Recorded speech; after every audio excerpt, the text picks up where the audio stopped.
She funded a hospital where her medicines could help everyone, not just those who could pay. She created jobs, supported families, lifted an entire community. Peter became her partner in all things, managing the growing enterprise with quiet competence. Their love had deepened into something rare, complete trust, complete respect. Thomas Kane still lived in the village, a ghost of his former self. Mercy hired him eventually, giving him simple work in the stables. He cleaned stalls, fed horses, and kept his head down. Some called her cruel for this, making him work on land that was once his. Others called her merciful for giving him employment when no one else would. Thomas never complained. He worked silently, accepting his fate. One day, Grace approached him in the stables. She was 16 now, beautiful and strange. "You're my father," she said. Not a question. Thomas nodded, unable to meet her eyes. "Yes. Do you regret it? Throwing us away?" Thomas looked at her finally. "Every day of my life." The village elders came to Mercy with a proposition. The old mayor was dying, and they wanted her to take his place. "You've transformed this land," they said. "You've brought prosperity. The people trust you." Mercy considered it.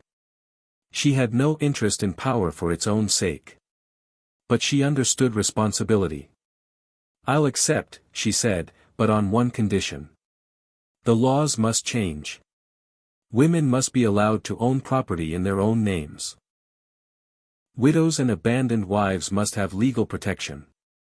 Children born outside of marriage must have the same rights as any other." The elders shifted uncomfortably. These were radical ideas. "The old ways," one began. "The old ways let men like Thomas Kane destroy families without consequences," Mercy interrupted. "The old ways left women and children vulnerable. If I'm to lead, we follow new ways. Ways the land would approve of."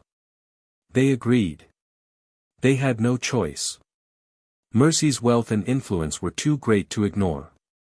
She became mayor on the spring equinox. The entire village celebrated, even those who turned their backs on her years ago. Thomas watched from the crowd's edge. He looked older than his years, bent by regret. Mercy's first act as mayor was to purchase the old Kane family cemetery and restore it. She placed a stone for her grandmother there, honoring the woman whose magic had saved her. The book appeared in her hands that night, though she'd left it at home. New words glowed. "Well done, daughter of Earth. The land is proud." Mercy governed wisely.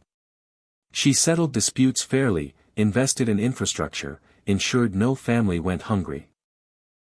The village prospered beyond anything it had known.